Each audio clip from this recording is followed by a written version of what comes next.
parler de Fairy Tail.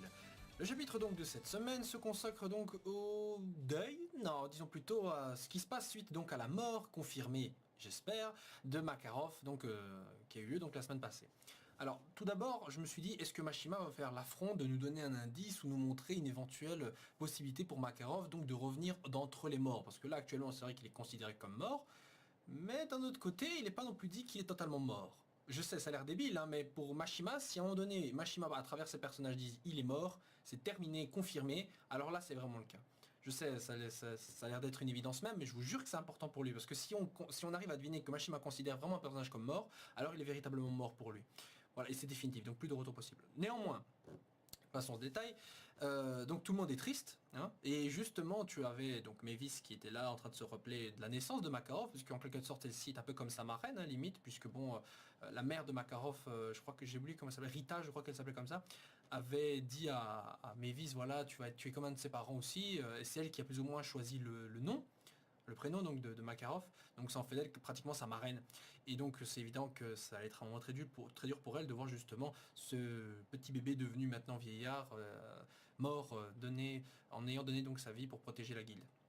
Et quelle ne fut pas ma surprise de voir juste après Laxus se ramener comme ça, avec un sourire. Bon, je sais que d'un côté, je me doute bien qu'à l'intérieur, il doit être triste et déchiré.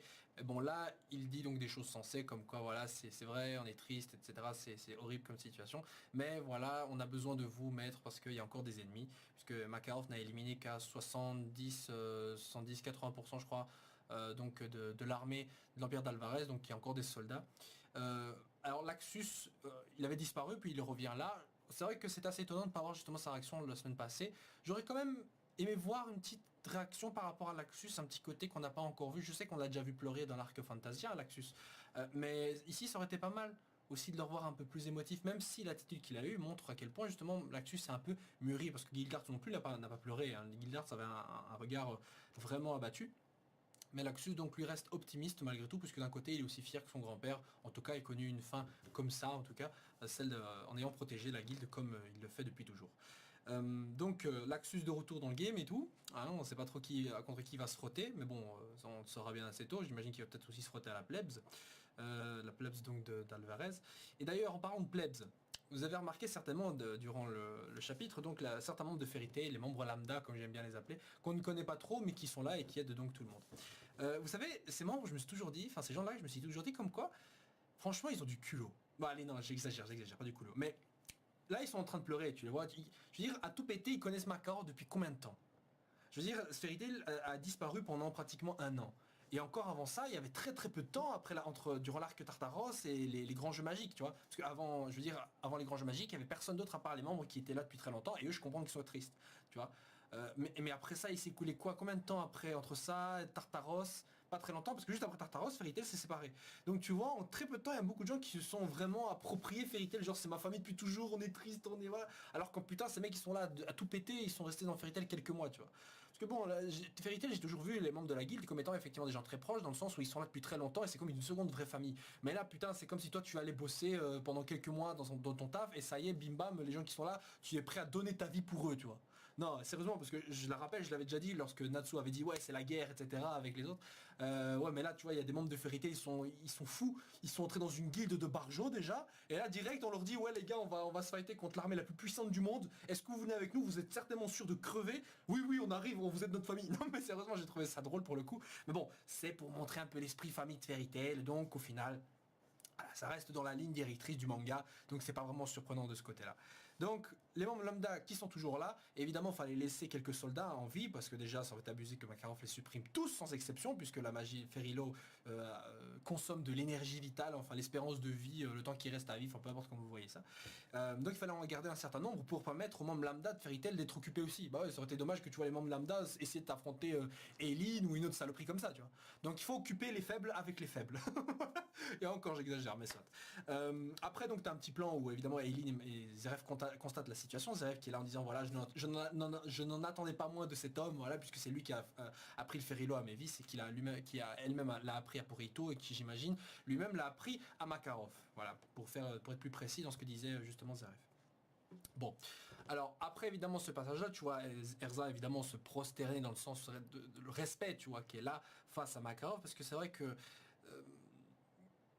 Erza, plus que Mira Jane, a été vraiment comme une maître de guilde... une suppléante de maître de guilde, parce que tu vois quand Makarov il était pas là, tu voyais toujours Erza de dire ouais toi tu fais ceci, toi tu fais ça, etc., et ainsi de suite, tu vois. Mira Jane était effectivement là aussi, tu vois, mais elle avait pas autant d'autorité, même quasiment pas du tout autant d'autorité que Erza. Donc Erza, c'est un peu normal, c'est comme si elle disait au revoir à son maître qui était un peu son supérieur au niveau de la famille. Et puis c'est maintenant à Erza justement de coordonner un peu tout ce qui se passe maintenant dans la guilde. Même si Gildart est là, mais bon, Gildart c'est un peu l'électron libre qu'il vaut mieux éviter d'essayer de contrôler. Néanmoins, passons ce détail. Après, donc tu as le gros reste du chapitre où tu vois donc Natsu toujours affronter Grey, parce qu'ils ignorent un peu ce qui se passe, ils ont une lumière, mais ça les a pas arrangés.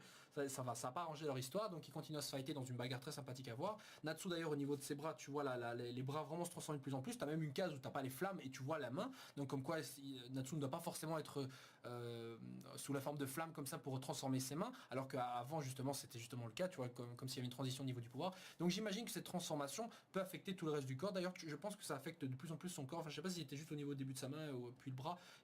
J'ai pas mesuré avec une latte, mais je trouve ses mains très similaires à ce que portait justement Bradman, le Spriggan là, qui avait combattu Gagil. Ça ressemblait un peu, tu vois. Et Bradman justement utilisait les magies, enfin les malédictions plutôt, des démons le Kyukimon, donc de Tartaros. Bref.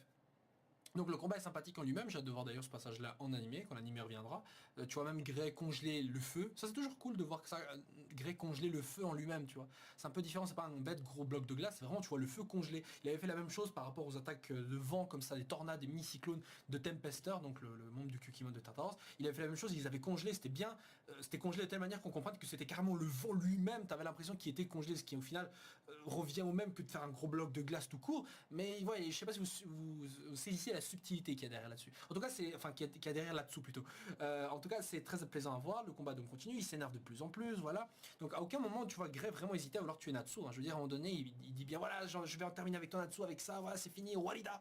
Et Grey n'hésite pas, à se donner à fond, donc vraiment aucune hésitation de ce côté-là de Grey. Est-ce que c'est un manque, est-ce que c'est une hésitation qui n'est pas présente parce qu'il a la marque qui le possède, qui consomme son âme, ou est-ce que c'est une hésitation qui n'est pas présente parce que justement Grey veut vraiment, malgré tout, marque ou pas marque, tuer Natsu? Je pense qu'il y a un peu des deux, et ça je l'avais déjà dit. Pour Natsu, bon, il est un peu hors de contrôle, il veut aller tuer Zeref, mais il y a Grey devant lui, donc il se contrôle pas, il répond de la manière la plus primitive qui soit un obstacle, le détruire. Voilà, c'est aussi simple que ça. Et donc alors que les deux justement se concentraient à un coup encore plus grandiose l'un contre l'autre, et bien à ce moment-là, Erza, motherfucking Erza qui arrive pour les arrêter tous les deux, genre bam, comme ça. Alors évidemment, elle ne l'a pas arrêté sans douleur, puisque tu vois la main de Erza du côté de Natsu brûlée, et celui du côté de Grey se craqueler comme si la main entière avait été figée dans de la glace. Alors, tout d'abord,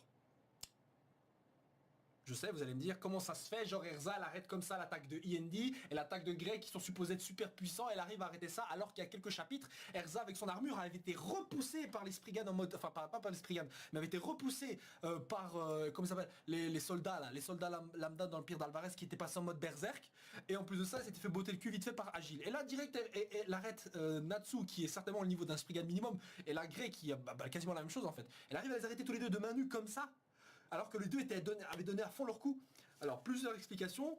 Premièrement, Natsu et Grey ont vu Erza arriver et ont ralenti au dernier moment, donc limitant la force. On passe ça à la poubelle. Deuxième possibilité, c'est aussi la pose d'Erza. En fait, de cette pose-là, en fait, elle utilise la force l'un contre l'autre pour justement stabiliser, réguler la force en ajoutant sa force en elle-même. Ça n'a rien d'invraisemblable. C'est pas comme bloquer comme ça, vous voyez, avec les deux bras comme ça. C'est tout à fait différent que de bloquer comme ça. Justement, tu peux contrebalancer en utilisant la force de l'autre. Bref, ça aussi, on passe, voilà, on balance ça en arrière au niveau de l'explication.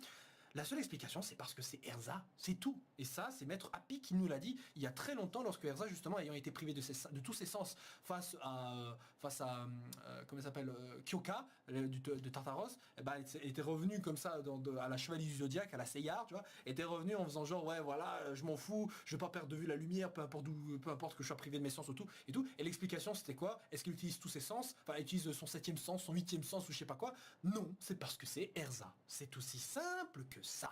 C'est aussi simple que ça. C'est l'explication de Mashima donnée à travers Happy, mais c'est juste ça. C'est Erza. Quoi? C'est du bullshit? Mais, oui, mais on s'en fout. C'est tout. C'est comme ça. Point, c'est un fait. Ce n'est même plus une thèse à vérifier. C'est comme ça, point barre. Bon après, évidemment, je pourrais spéculer là-dessus, on pourrait discuter très longtemps sur pourquoi Erza, non, on s'en fout. Au final, le fait est que Erza les a arrêtés. Et puis quand on regarde bien dans le cours du manga, à chaque fois que Grey et Natsu se disputaient, qui les arrêtait? Erza. Bon, Erza donne un petit coup sur leur gueule et toujours calmez-vous, tu vois. Donc, évidemment, qui pouvait arrêter, quelle autre personne que Erza pouvait arrêter ce combat? Mais ici, évidemment, ce n'est plus de la rigolade, une bête bagarre de potage entre copains. Là, c'est vraiment sérieux. Là, le Makarov est mort, Erza pleure, et Natsu et Grey l'ont remarqué justement. Et là, Natsu déjà est revenu à lui. Tu vois un regard vraiment choqué, un peu comme quand tu avais la lumière du Ferrilo de Makarov. Et Grey remarque donc des larmes, bravo à lui, de Erza qui d'ailleurs, qu'est-ce que vous foutez? Alors d'ailleurs, je me suis même demandé comment ça se fait que Erza, d'ailleurs, qui n'avait aucune idée de où se trouvaient Natsu et Grey, aucune idée de ce qui se passait, d'ailleurs, je l'ai dit bien, mais qui arrive à retrouver plus rapidement ces deux-là que Lucie et Juvia qui étaient déjà leur recherche accompagnés de deux chats qui peuvent voler et peuvent voir, je pense, qui t'accompagnait au moins de, je sais plus s'il y avait Carla, non de Happy en tout cas, qui était, je crois qu'il y avait Carla, enfin peu importe, mais en tout cas au minimum d'un chat ailé qui pouvait aller dans le ciel et voir un peu ce qui se passait, notamment je sais pas une explosion nucléaire géante causée par leur combat, je veux dire, le combat entre Natsu et Grey, ne me dites pas que personne ne l'avait remarqué. Hein. Je veux dire, t'as vu les explosions, excuse-moi, mais tu pouvais quasiment le remarquer depuis 10 gigas, le combat.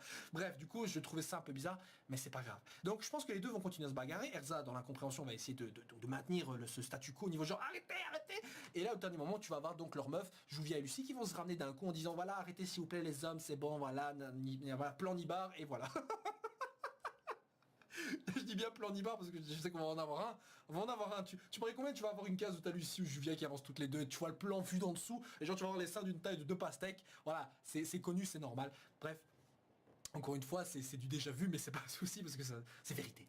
Bref, en tout cas, donc Erza va devoir justement apprendre la nouvelle concernant Natsu que c'est IND. Elle va dire quoi, c'est pas possible, je sais pas comment machin. Mais je pense qu'en ayant appris cette nouvelle, elle va dire à Grey, et alors, c'est pas parce que Natsu est IND que ça change quoi que ce soit. Il a été le gars avec qui tu as grandi, notre ami, comme notre petit frère, je sais pas quoi. Tu vois, elle va certainement donc nous lâcher un discours sur l'amitié, la famille et tout le tralala pour expliquer à Grey qu'il est dans l'erreur. Natsu va peut-être revenir à lui, mais je pense effectivement que ce qui va vraiment l'arrêter, c'est le fait donc de voir Erza, Lucie, Grey, Wendy, Happy et Juvia, je sais pas, tous ensemble devant lui en disant arrête-toi et Natsu va faire un combat intérieur où il va être là genre je dois me contrôler, explosion nucléaire, Natsu s'enflamme et là bam, qu'est-ce qui va se passer? Il va maîtriser ses pouvoirs de IND et là power-up ultime il l'a obtenu et il va combattre, il va se diriger vers Zeref et là on a l'enchaînement de tous les combats avec Esprigan qui restent et ainsi de suite. Voilà, c'est une façon simple en fait de présenter un peu les choses. J'espère qu'on va revoir du combat avec Gildart. J'espère qu'on va avoir des infos sur Rakai Dragnir là, parce que là je vois les théories vraiment très loin. C'est quelqu'un des Dolas, c'est Ignir, c'est un clone, c'est le fils, le cousin, la mère, le père, le Saint-Esprit. Ça peut être n'importe qui. Bon, donc j'espère avoir des détails pour concernant ce personnage. Je vais pas trop me prononcer par rapport à lui justement, parce que on a juste un semblant d'info concernant sa magie, même pas. On sait juste qu'il a le potentiel de vaincre Acnologia. Le potentiel ne veut pas dire qu'il a pour l'instant direct la force de le faire, sinon il aurait carrément envoyé déjà Rakai de le faire, mais il l'a pas fait.